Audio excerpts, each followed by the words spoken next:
Yo, this is W Soul 13 bringing you Raid Shadow Legends, and today we are gonna be doing our fusion plan for Tatura Rhyme Heart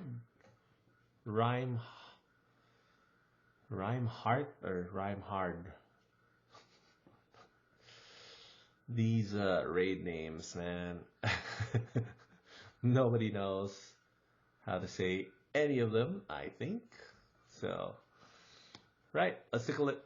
Let's take a look at the events, and then I'm gonna tell you the plan, and I'm gonna evaluate every champ in it. Right, you know, it's a companion of my Reddit guide. So if you ever want to read it instead of watch it, it's F2P low spender guide, F2P low spender fusion guide. Right, Tatura, Rimehide. It's hide. I was thinking heart or hard.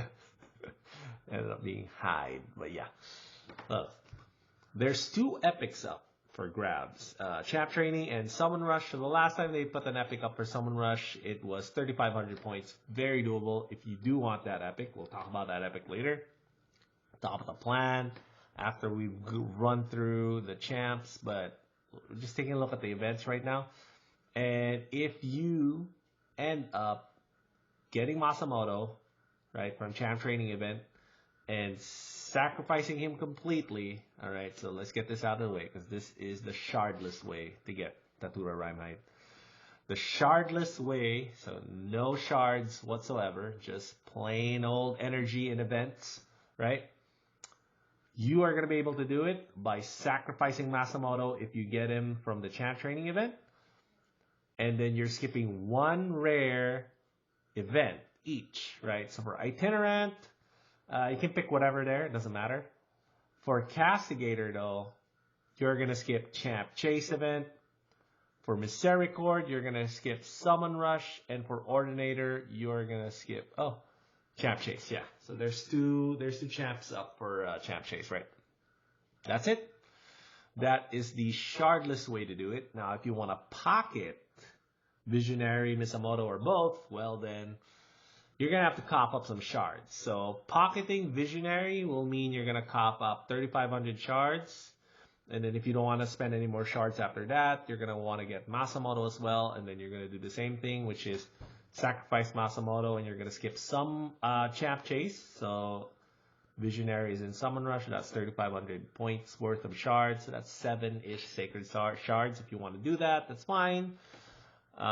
Spoiler alert, I'm actually looking to pocket both epics, but this is more like for my personal purposes, right?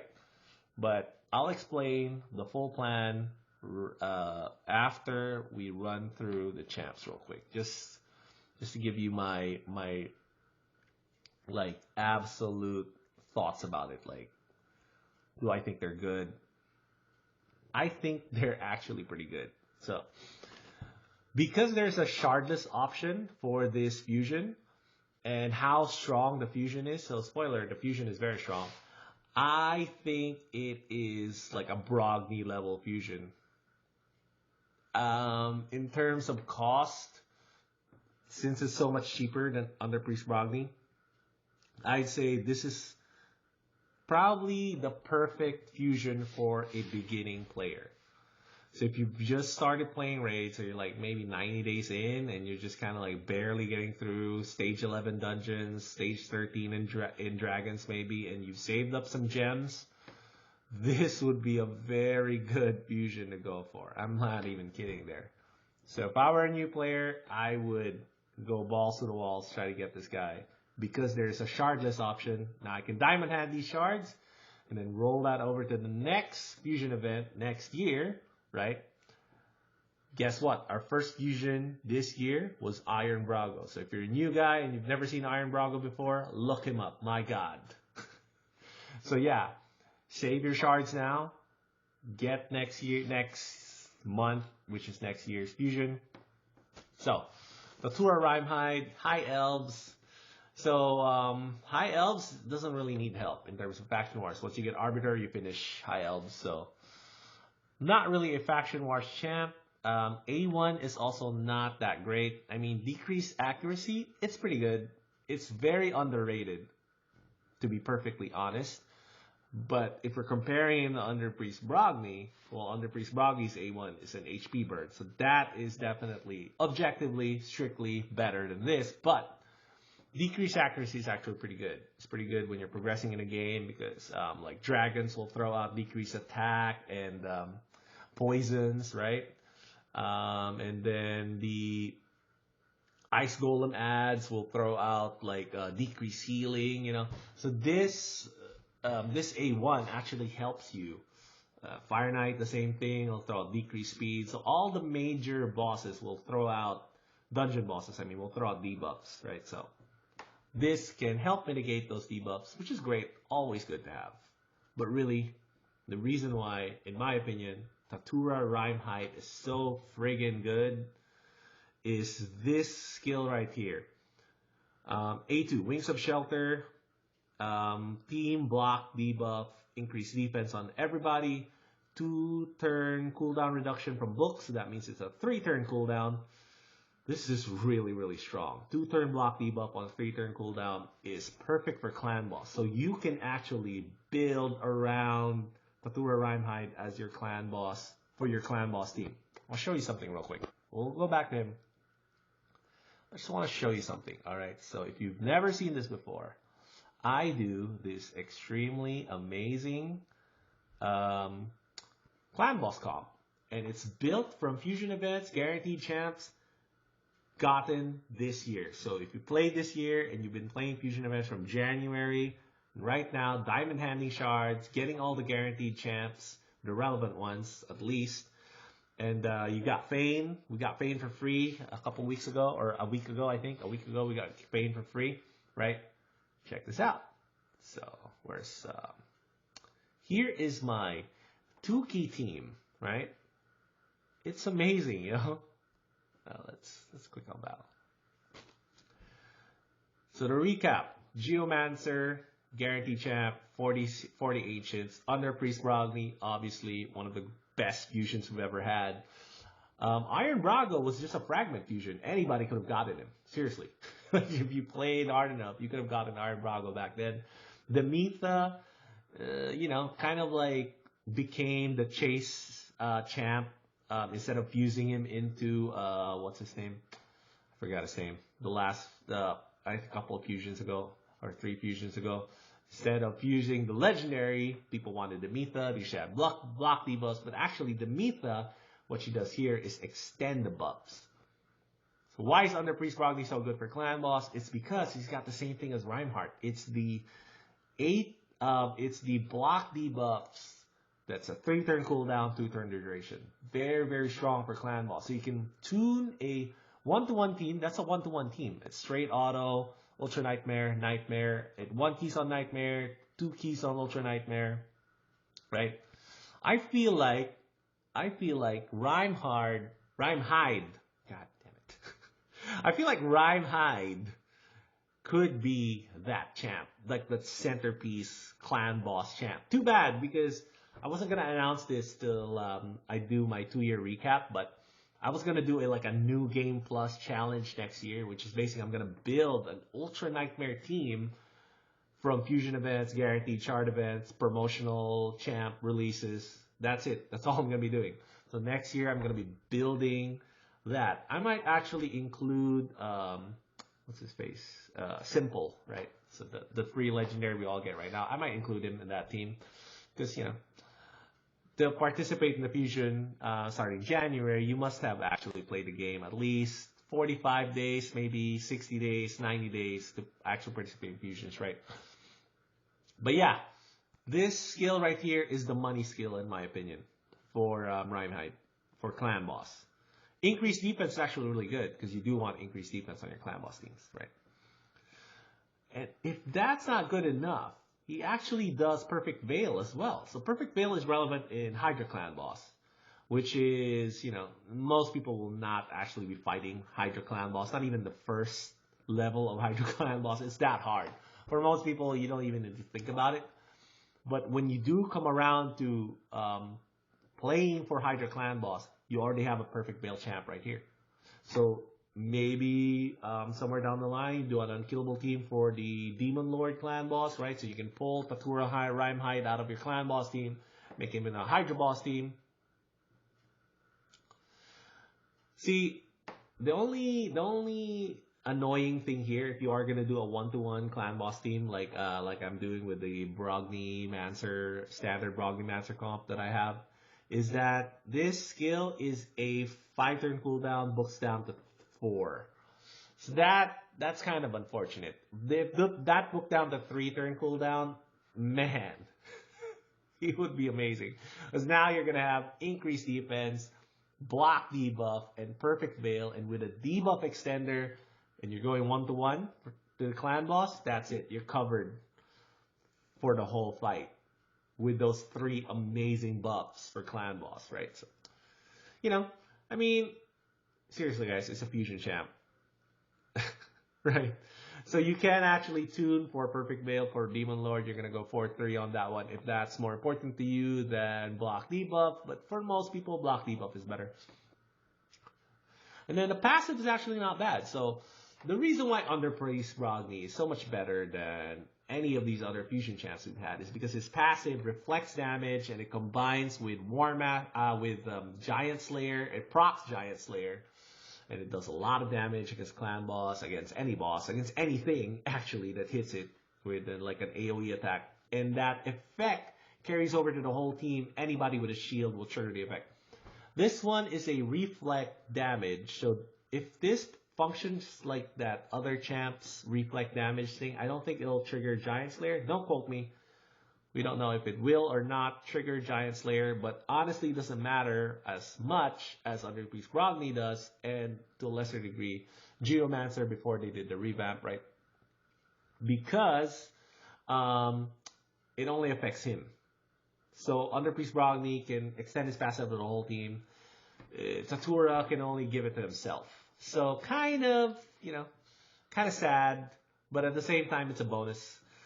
You take this passive away, I think he's still one of the best fusions we've had this year. So I think, roughly off the top of my head, I'm looking at definitely Underpriest Brogni might be the best one.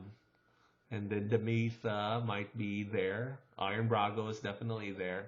Rimehide might be right there with like Iron Brago and Demetha as one of the best fusion champs we've had this year, even without this passive. So this passive is like gravy.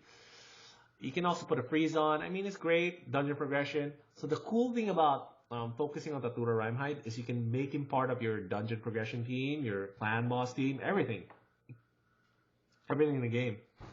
And he comes with a ally def aura for Doom Tower. For Doom Tower, honestly, the auras, you really want speed or accuracy for your auras in Doom Tower, but there could be situations like in secret rooms and whatnot where you're gonna use this. So take the aura out, take the passive out. Tatura Rimehide, still one of the best fusions we've had, hands down.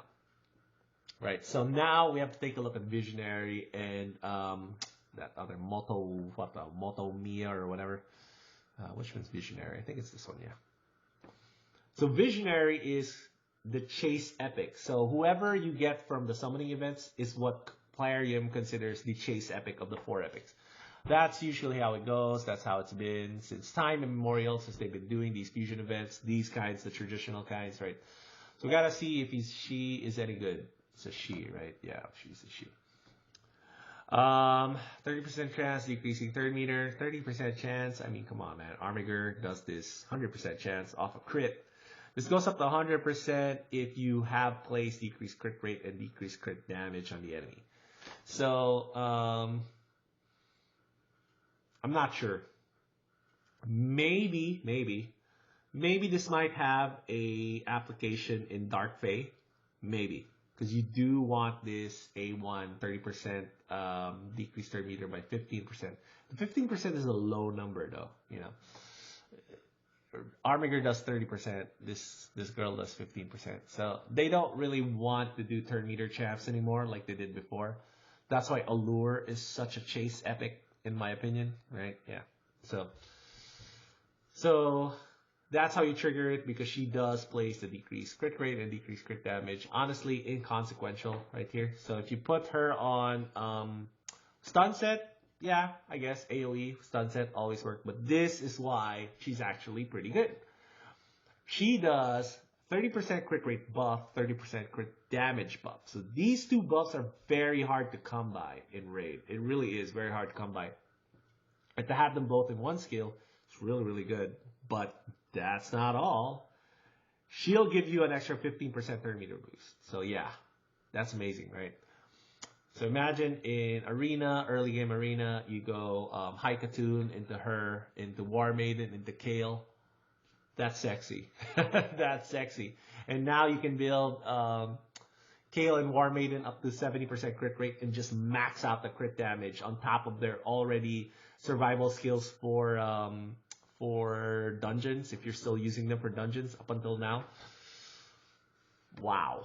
You know, so she is actually worth it. If you do have the 7 sacred shards that you can burn for this, it doesn't have to be sacred shards. It could be void shards or whatever. Yeah, right. So it's about 4 void shards to every 1 sacred shard, right? So 7 times 4, it's roughly what, 28 void shards to get to her. So like combination void shards and sacred shards to try to get visionary.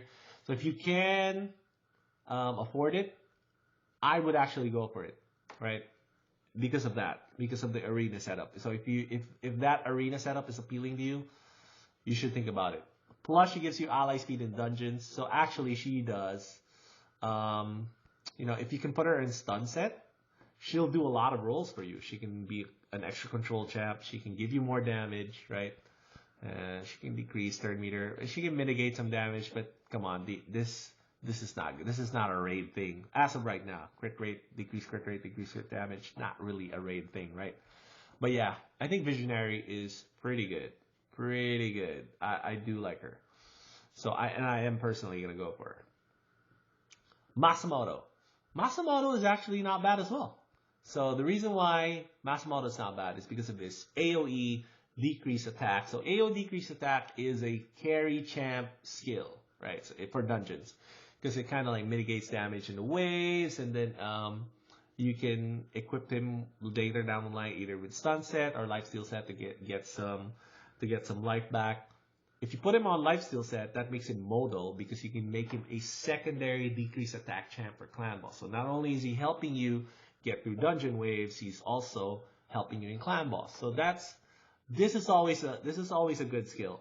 Underrated. AoE decrease attack is underrated, but it's actually a pretty money skill in raid early in the game. For aggression, this is a great skill. The A1 is just steal random buff. In clan boss, it does something because you can take the affinity clan boss's increased attack buff. And then you do have increased death on all allies and fills turn meters all allies by 15%. So if you literally can just go for a few epics in this game, I would go for Masamoto and Visionary for sure, right? But honestly, if you can actually farm up any of these rares, you should go straight for that legendary. You should go straight for Tatura. It's basically, it does the same thing, you know? A Tatura has increased defense, he has increased defense, and that turn meter fill can mess up speed tunes if you are speed tuning for clan boss.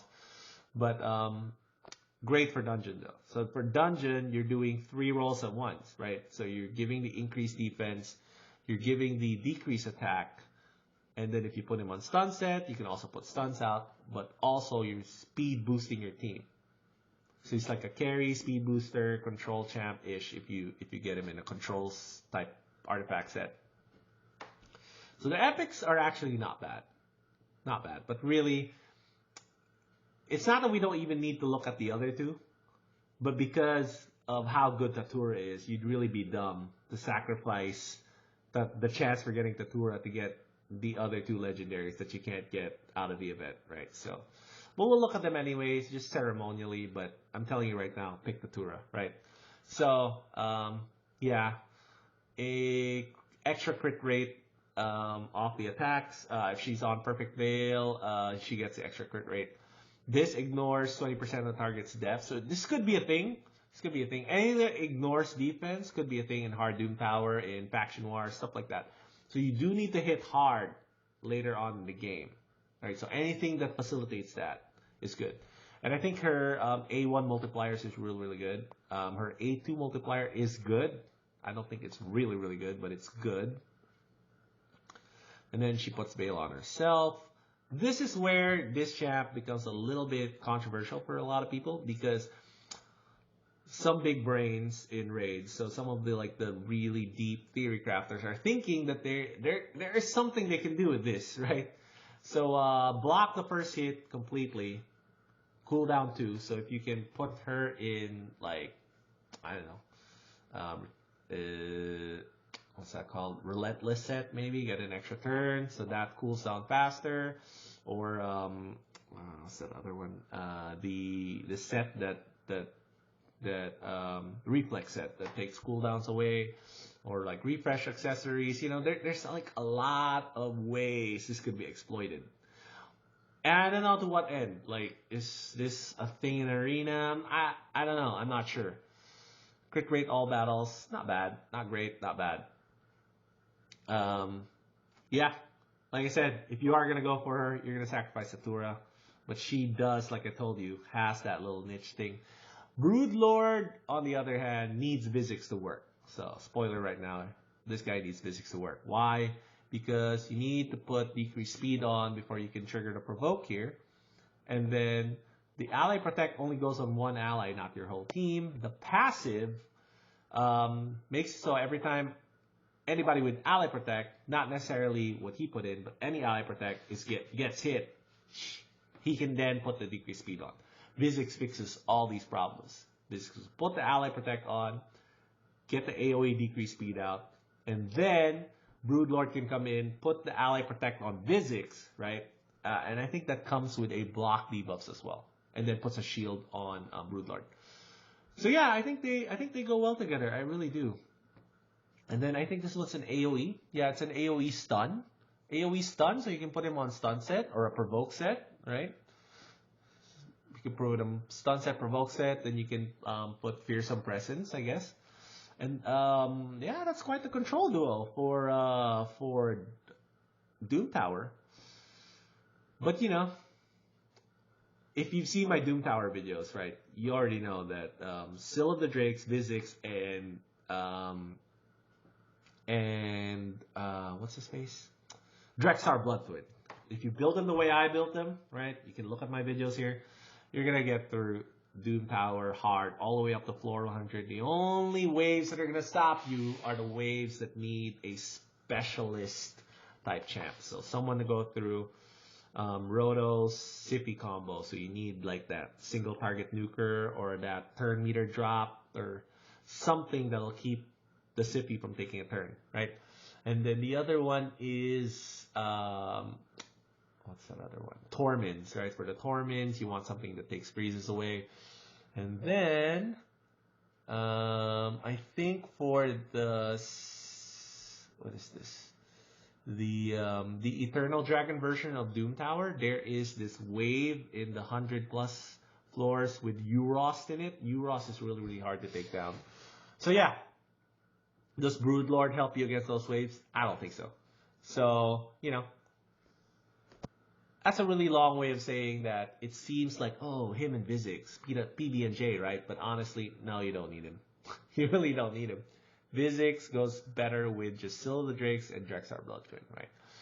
So the argument there is, oh, legendary books. But, you know, by the time, 9 months into the game, if you can't fully book out 3 legendaries 9 months into the game, you've done something wrong with your account. For reals. For reals, bro. You've done something wrong with your account. I'm just telling you right now. Okay? I mean, at least the relevant skills, right? Let's take a look at the rares real quick. So they're beefing up Shadowkin, which is good because they're gonna release Shadowkin soon. A1 Leech is always okay. Iterant, right? So it's 15% decreased speed, 15% increased speed. So it's the weaker versions of those skill. Decreased max HP. Ugh, bad. Bad. No bueno. No likey.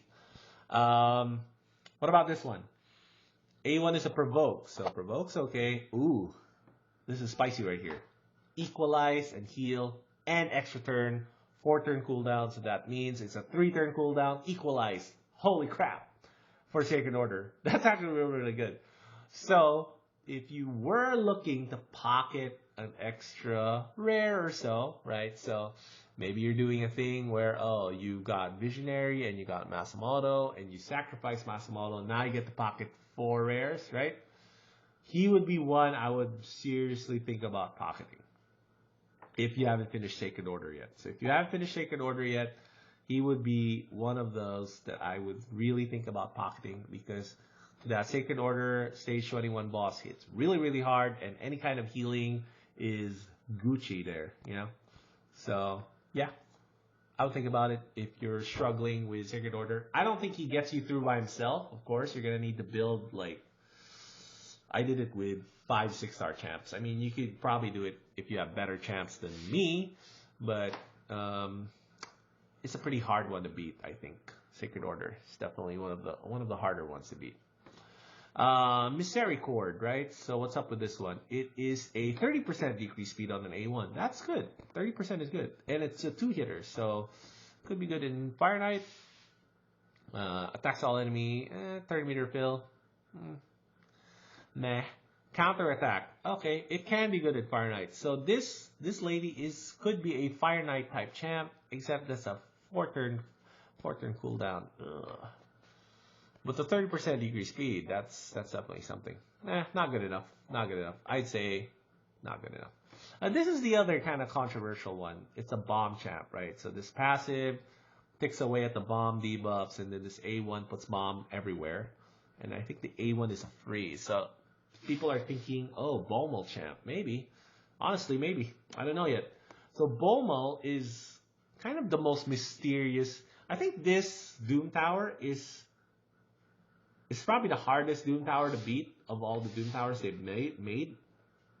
And a lot of it is because of how mysterious Bomel and Dark Fae is. They're just kind of like counterintuitive to how we've been building champs this whole time, right? So for Dark Fae, you want kind of like squishier champs because you want to be able to one-shot them every time she steals one of your champs. For Bomel, we're kind of looking for weird stuff like block damage and freeze and like weird passives that mitigate damage every time an enemy dies, you know. So yeah, that last one, I think, what's his name? Obligator? Is it Ordinator? Why did I say Obligator? Ordinator.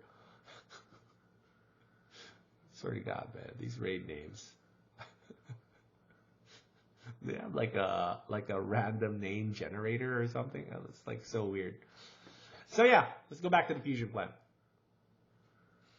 The shardless fusion plan, like I told you earlier, is you're gonna be summoning Masamoto and you're gonna be sacrificing him, and you're gonna skip all the shard events, right? So that's gonna be Champ Chase, Castigator, Summon Rush, Misericord, and Champ Chase for Ordinator, right? And then you can skip one event for a 10 event, right?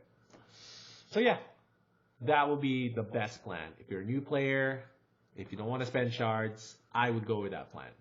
Me personally, I'll be doing the Pocket Epics plan, which is I'm going to go for all the events, and I'm going to max out Summon Rush in particular.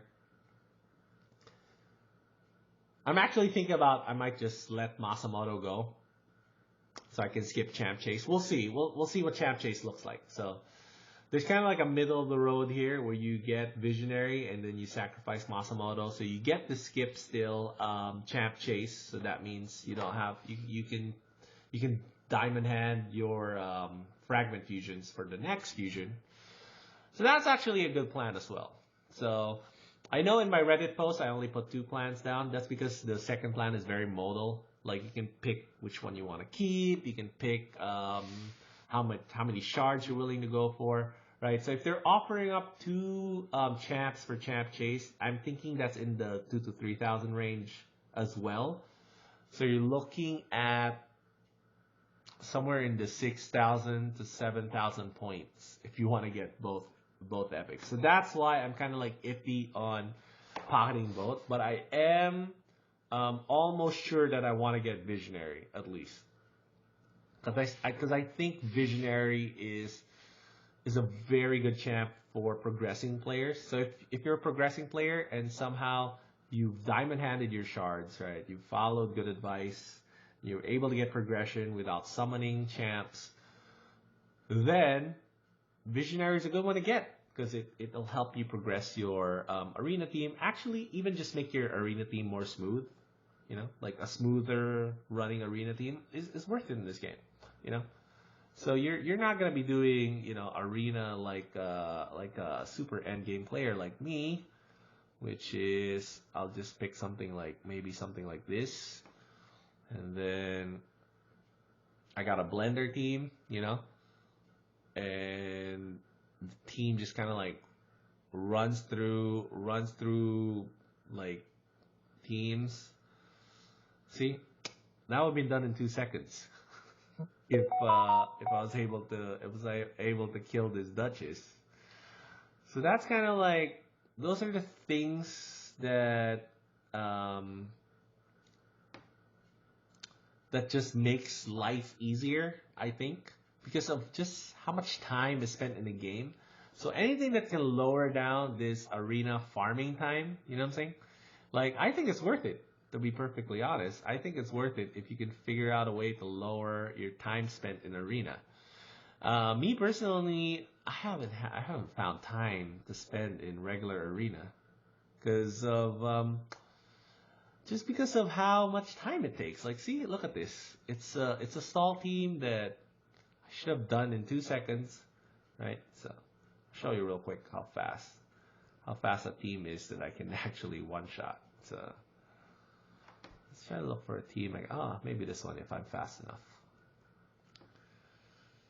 So yeah, if I'm faster than the other team, it's 2 seconds flat, Up, he's faster. So that's kind of sad, very, very sad. So let's not finish that.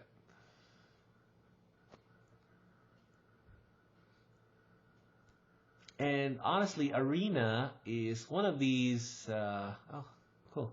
Maybe we're faster than this Arbiter Ethos combo. Let's see. Yeah, I actually don't run into Arbiters that much when I'm farming because of just the chance that their Arbiters are just faster. But yeah, this is like 3 seconds, 2 seconds. It should be 2 seconds. Yeah, usually it's just a couple of seconds. It takes longer to load the fight than the fight itself. So yeah, what do you guys think? Right? I think you should go for Tatura if you have enough progression in the game. So I'm literally talking about like a day 40, day 50 account. And you have the gems in reserves for this. Oh my god, I would seriously push for Tatura. Seriously. Really, really good. And if your constellation price is Masamoto and Visionary, I think that's fine as well. They're actually pretty decent champs for a progressing player in the game. So yeah, this is a great Christmas present from Raid. So, if you've been playing the game just recently, I think this is a really good fusion champ. And if you've been playing the game, for a while, and you've been playing this whole year, playing through the fusion events, just like me, oh my god, this was such a great year in Raid. I can't wait to do my fusion recap video because this was really a killer year for Raid in terms of just the kind of fusion champs that you get, the guaranteed champs they offered up, So I'm gonna do like a year-end recap, and I'm gonna pitch an idea of you playing that way as well next year. That way you could accumulate power without having to spend, like I saw this video where a guy spent $500. I mean, seriously, bro, $500. I mean, value, right? I probably have like $500 worth of value, quote unquote. Yeah, I mean, I got a lot of shards, So yeah, if I paid for these shards in the ridiculous prices that these shards are offered up, yeah, it's probably like a $1,000 account, $2,000 account. Is it worth $2,000 or $1,000? Is anybody gonna buy this account for $2,000 or $1,000? I don't think so. The reality for me is, I think there is a way to play this game without spending money. And if you do spend money, it's fine. I mean, I'm perfectly cool with people spending money.